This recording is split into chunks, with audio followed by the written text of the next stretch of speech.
마르코가 전한 거룩한 복음입니다.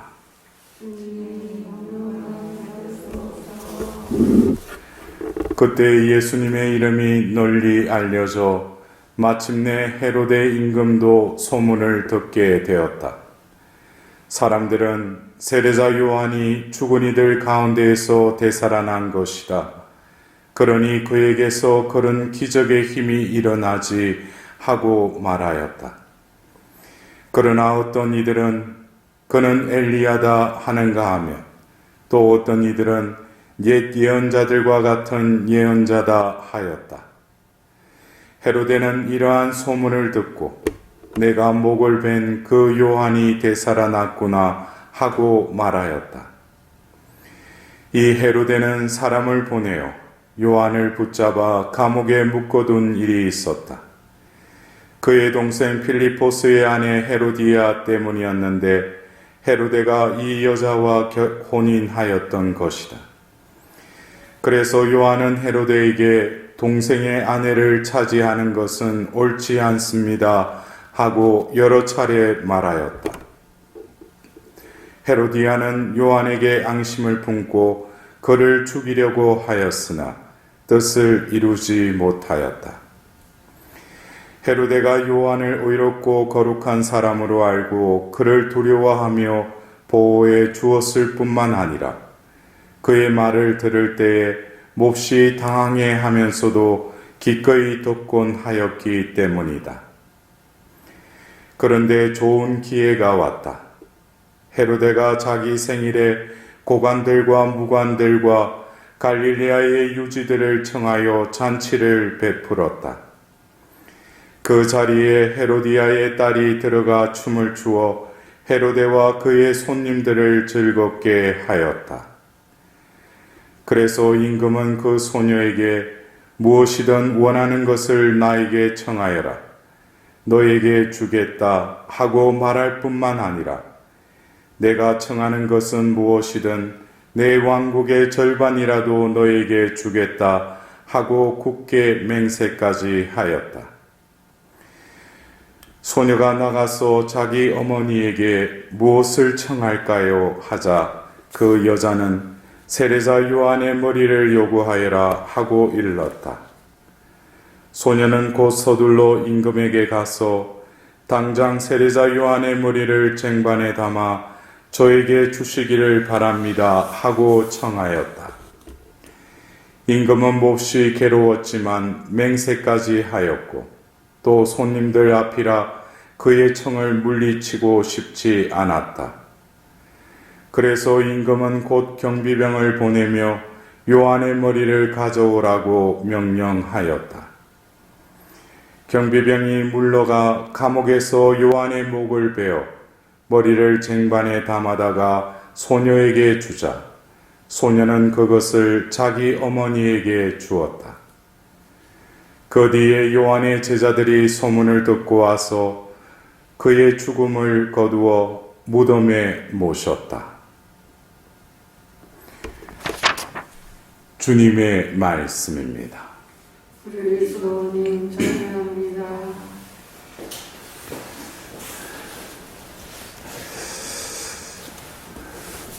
오늘 말씀 전례에서 독서를 통해서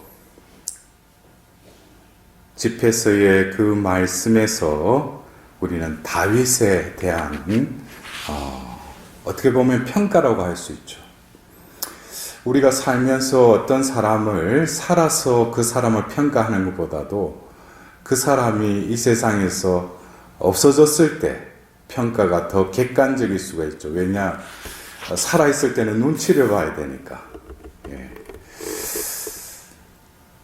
오늘 일독서에서 다윗에 대한 그 평가가 있었다면 오늘 복음에서는 또 헤로데 그 임금에 대한 또 이야기가 나오죠. 이 두 사람의 그 공통점이 뭐예요? 두 사람 다 뭐였어요? 왕이었죠. 다윗 왕, 헤로데 왕. 우리도 역시 세례를 통해서 왕직을 받았지 않습니까? 왕다운 백성으로 하나님께서는 우리를 선택하셨고 우리를 세우시는데, 중요한 것은 우리가 왕하면 이 세상적인 권위를 가지고 있는 그 왕자에 앉은 그 왕을 떠올립니다. 또 왕의 자리에 오르면은 자동적으로 뭐가 부여돼요? 권력이 부여가 되는 것이죠. 힘이 따른다는 것이죠. 근데 우리가 오늘 그 집회서에 그 말씀을 이렇게 듣고 보노라면 어떤 힘에 대해서 말을 하고 있어요. 여러분들도 알다시피 그 사무엘에게 그 기름을 부을 때 다윗은 그냥 그 들판에서 양들을 치던 그 목동이었죠.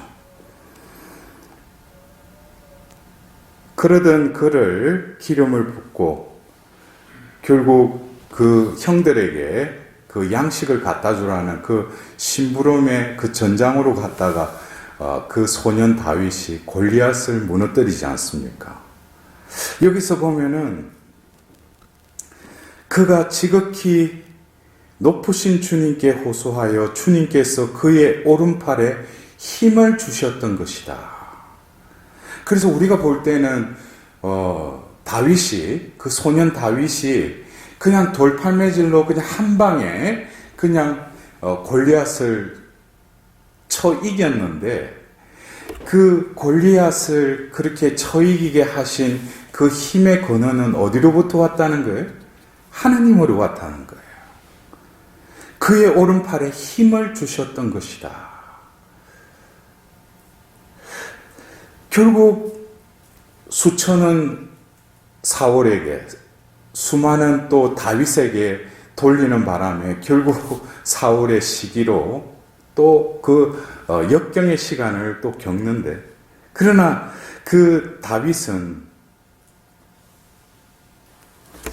하나님이 기름을 부으셔서 당신을 이렇게 자신을 선택했을 때 그 어린 소년에게도 하나님의 영이 머물러 계셨다는 거예요. 하나님의 영은 결국 하나님께서 우리와 함께 계실 뿐만 아니라 그의 지력과 또 감성과 또 의지를 하나님의 그 힘으로 이끄신다는 것이죠. 그래서 우리가 어떤 지성적인 차원에서 지혜, 지식, 슬기 이런 것들도 성령의 그 은사를 받으면 어떻게 돼요? 그것은 세상적인 지혜가 아니라 천상적인 지혜를 또 추구하게 되는 거예요. 지식도 그렇고 통달, 어떤 통찰 이런 은사는 성령으로부터 오면은 우리가 인간적인 우리의 한계를 뛰어넘는다는 것이죠. 그러나 많은 경우 그것을 가로막고 그것을 발휘하지 못하는 것은 뭐겠어요? 나의 이성, 나의 의지, 나의 그 감성 체계가 그것이 활용되게끔 그게 발휘되는데 방해물이 되는 것이죠.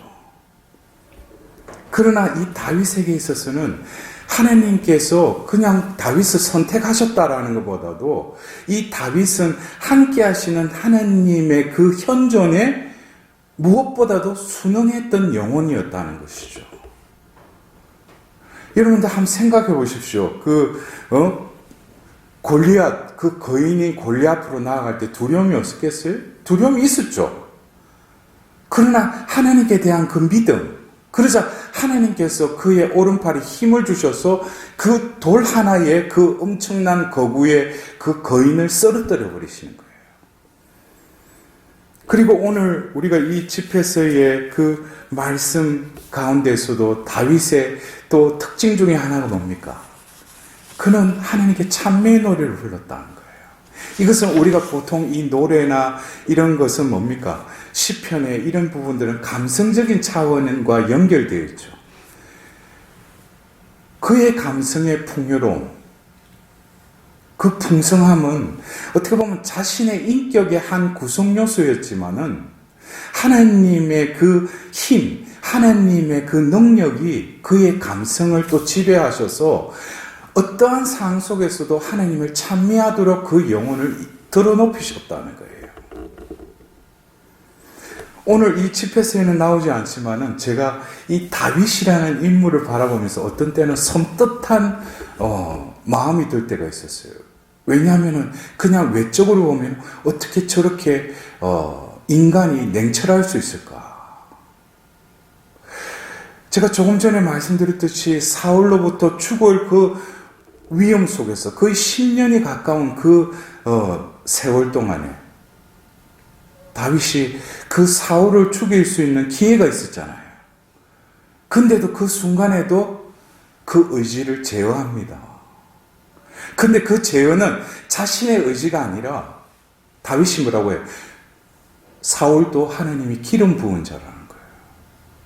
자신의 그 안에 있는 분노와 또 그 자신을 죽이려고 하는 그 사람을 없애려고 하고 싶은 마음은 본능적인 것이죠.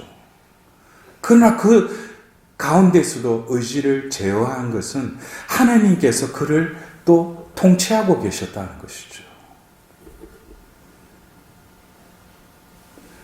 우리가 살아가면서 그렇습니다. 우리는 어떤 때 하나님께 주님 제가 지금 너무 힘들어요. 저에게 힘을 주세요. 그런 기도 여러분도 받친 적 있으시죠? 그럴 때 저도 그런 기도를 바치다가 어느 순간에 문득 어떤 비유가 떠올랐어요.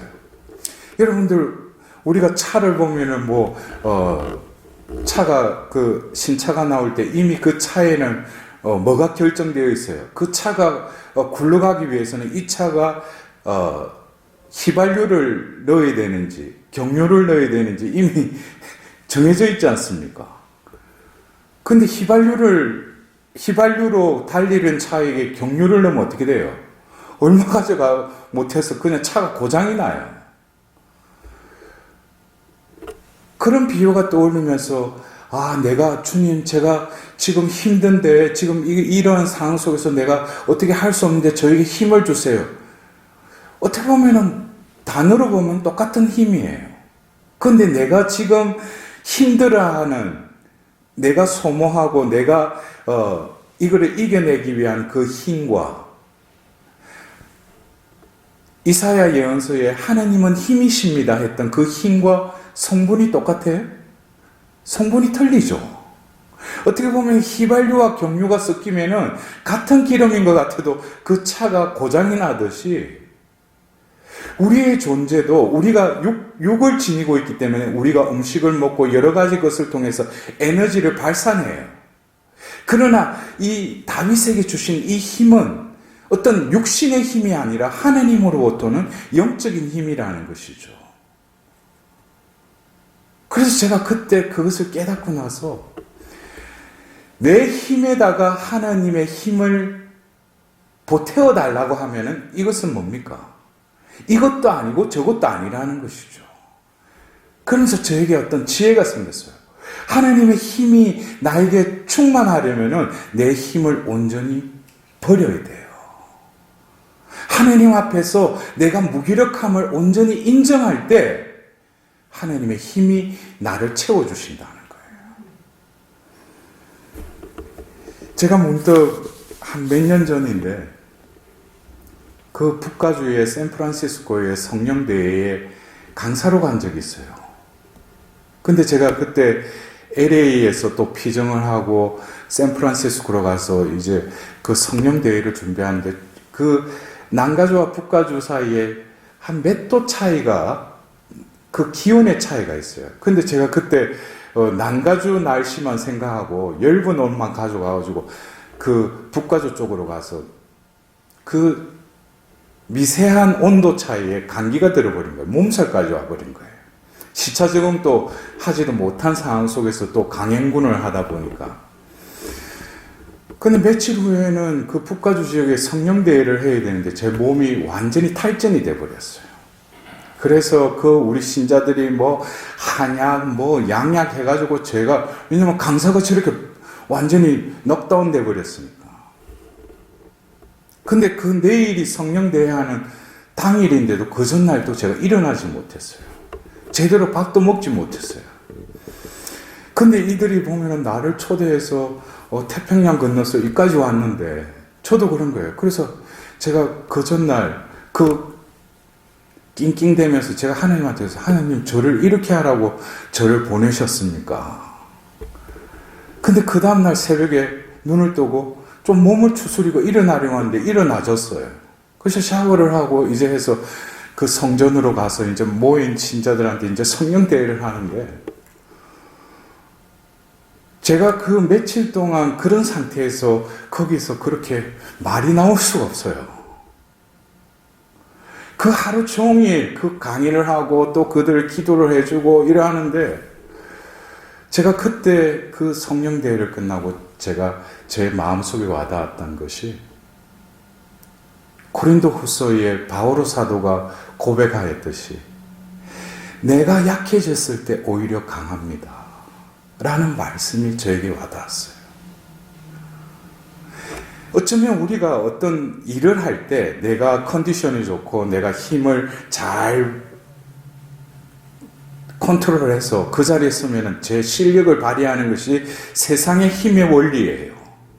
그러나 하나님의 일을 하는 데 있어서는 하나님의 힘으로 충전되기 위해서는 나를 비워야 돼요. 그래서 그때 그러한 경험을 통해서도 이것은 내가 하는 것이 아니구나. 하나님의 은총이 얼마만큼 나를 차지하고 충만케 될수록 하나님을 드러낼 수 있구나. 그래서 그때 그 성령대회에 참석한 이들이 그런 거야. 신부님, 그 봉사자들이 그런 거야. 신부님 어제까지도 완전히 뭐 죽도 못 먹고 보면 누워있더만 오늘 어떻게 이래 되시냐, 부활하셨냐고 그런 거예요.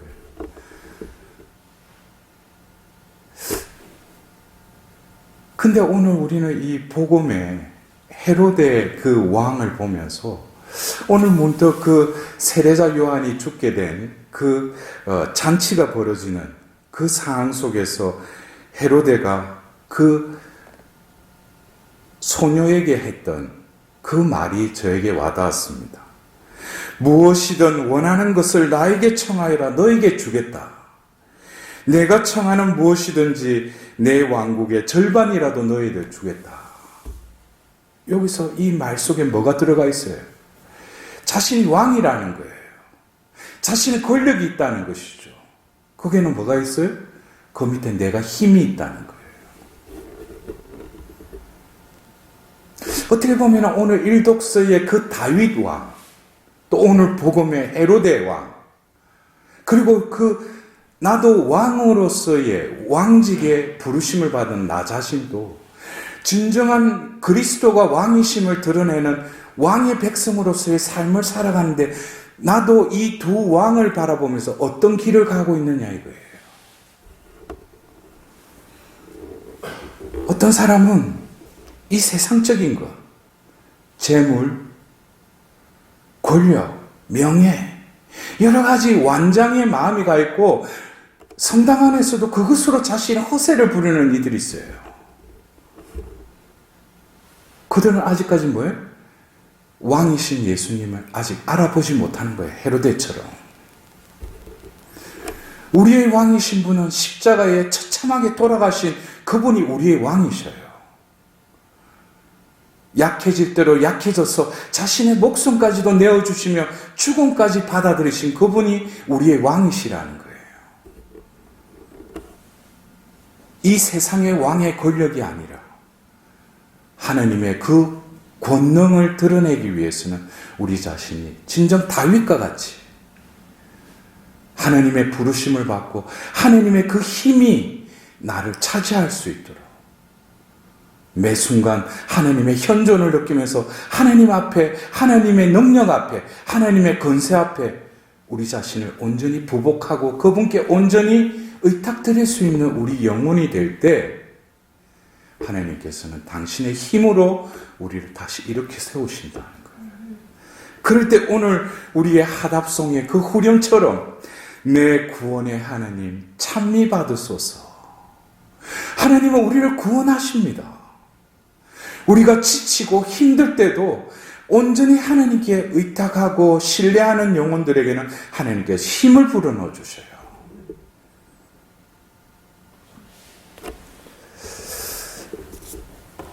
우리가 지금 살고 있는 이 현세, 너무나 우리가 무기력함을 우리는 인정할 수밖에 없어요.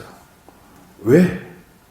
어떤 전쟁이 일어나고 어떤 무력이 아니라 공기에 떠다니는 이 바이러스로 우리 모든 것이 마비되어 버렸어요.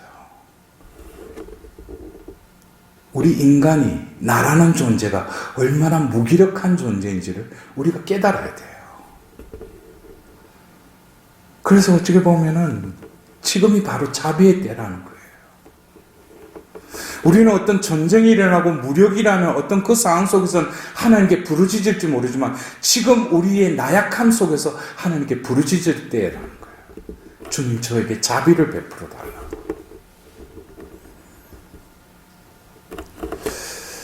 우리는 바로 왕다운 사제, 왕직, 사제직을 부여받은 하나님의 백성입니다.